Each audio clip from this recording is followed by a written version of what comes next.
नमस्कार भक्तों, आप सभी का तहे दिल से स्वागत है भक्ति स्टूडियो में, जहां हर शब्द में भक्ति है, हर कहानी में आस्था है और हर वीडियो में भगवान का आशीर्वाद है। चैत्र नवरात्रि का पर्व हिंदू धर्म में बहुत पवित्र माना जाता है। इन 9 दिनों में भक्त माँ दुर्गा के 9 रूपों की पूजा करते हैं और व्रत रखते हैं। लेकिन क्या आप जानते हैं कि नवरात्रि में व्रत क्यों रखा जाता है और इसकी पौराणिक कथा क्या है? इस वीडियो में हम आपको बताएंगे एक गरीब ब्राह्मण सुशील की पवित्र कथा, जिसने सच्चे मन से माँ दुर्गा की पूजा की और उसकी किस्मत बदल गई। इस कथा से हमें ये सीख मिलती है कि सच्ची भक्ति और श्रद्धा से माँ दुर्गा अपने भक्तों की हर इच्छा पूरी करती हैं।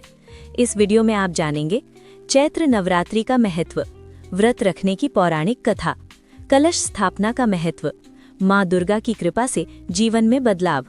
अगर आपको धार्मिक कथाएं और भक्ति से जुड़ी वीडियो पसंद है तो चैनल को सब्सक्राइब जरूर करें। जय माता दी। चैत्र नवरात्रि की कथा भाग 2। महिषासुर के वध के बाद पूरे ब्रह्मांड में आनंद फैल गया। देवताओं ने आकाश से फूल बरसाए और माँ दुर्गा की जय जयकार करने लगे। सभी देवताओं ने एक साथ कहा, हे माँ, आपने हमें असुरों के अत्याचार से मुक्त किया है। आपकी कृपा से फिर से धर्म की स्थापना हुई है। देवी दुर्गा मुस्कुराई और बोली, जब भी संसार में अधर्म बढ़ेगा और लोग पीड़ा में होंगे, तब मैं किसी न किसी रूप में अवश्य प्रकट होकर उनकी रक्षा करूंगी। इसके बाद देवी दुर्गा अपने दिव्य लोक में वापस चली गई। लेकिन उस दिन से देवताओं ने ये निश्चय किया कि हर साल इन 9 दिनों को देवी की आराधना के रूप में मनाया जाएगा। यही कारण है कि नवरात्रि का पर्व शुरू हुआ। धरती पर नवरात्रि की शुरुआत। समय बीतता गया। धरती पर रहने वाले ऋषि मुनि और साधु संत देवी की भक्ति करने लगे।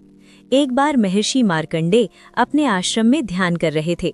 तभी उनके मन में ये विचार आया कि संसार के लोगों को देवी की शक्ति और उनकी महिमा के बारे में पता होना चाहिए। तब उन्होंने देवी की महिमा का वर्णन करते हुए एक महान ग्रंथ लिखा, जिसे दुर्गा सप्तशती कहा जाता है। इस ग्रंथ में देवी दुर्गा के सभी चमत्कार और उनके युद्धों का वर्णन किया गया।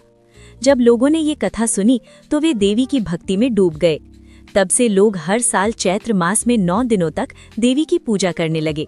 चैत्र नवरात्रि का धार्मिक महत्व।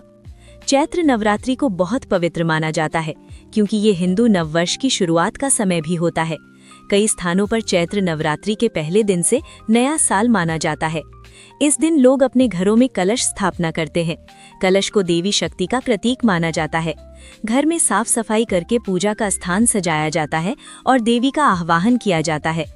कलश स्थापना की कथा। बहुत समय पहले एक गरीब ब्राह्मण था जिसका नाम सुशील था। वो बहुत ही धर्मात्मा और भक्त था, लेकिन बहुत गरीब था। उसके पास इतना धन भी नहीं था कि वो अपने परिवार का पालन पोषण ठीक से कर सके।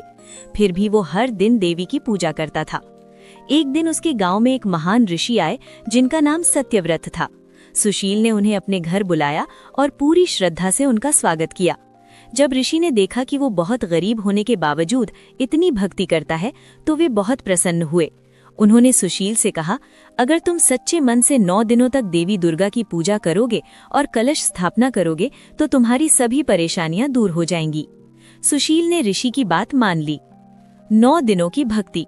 सुशील ने चैत्र नवरात्रि के पहले दिन अपने घर में कलश स्थापित किया। उसने पूरे 9 दिनों तक उपवास रखा और सच्चे मन से देवी की पूजा की। 9वें दिन जब उसने पूजा पूरी की, तब अचानक उसके घर में एक दिव्य प्रकाश प्रकट हुआ। उस प्रकाश से माँ दुर्गा प्रकट हुई।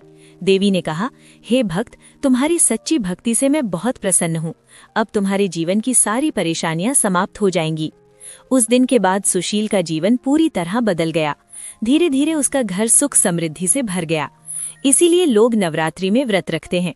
इस कथा से लोगों को ये विश्वास हुआ कि जो भी व्यक्ति सच्चे मन से नवरात्रि का व्रत करता है, उसकी सभी इच्छाएं पूरी होती हैं। इसी कारण आज भी करोड़ों लोग नवरात्रि में व्रत रखते हैं। वे 9 दिनों तक देवी की पूजा करते हैं और अपने जीवन में सुख समृद्धि की कामना करते हैं। 9 रूपों की पूजा का महत्व। नवरात्रि के हर दिन देवी के एक विशेष रूप की पूजा की जाती है। हर रूप का अलग महत्व और शक्ति होती है। पहले दिन माँ शैलपुत्री की पूजा होती है। दूसरे दिन माँ ब्रह्मचारिणी की पूजा होती है। तीसरे दिन माँ चंद्रघंटा की पूजा होती है। चौथे दिन माँ कूष्मांडा की पूजा होती है। 5वें दिन माँ स्कंद माता की पूजा होती है। 6ठे दिन माँ कात्यायनी की पूजा होती है। 7वें दिन माँ कालरात्रि की पूजा होती है। 8वें दिन माँ महागौरी की पूजा होती है। 9वें दिन माँ सिद्धिदात्री की पूजा होती है। इन 9 रूपों की पूजा से जीवन की सभी बाधाएं दूर होती है। अगर आप लोग को भाग 3 चाहिए तो प्लीज़ लाइक, शेयर, सब्सक्राइब करना मत भूलना। और ये कथा आप सबको कैसी लगी ज़रूर कमेंट करिएगा।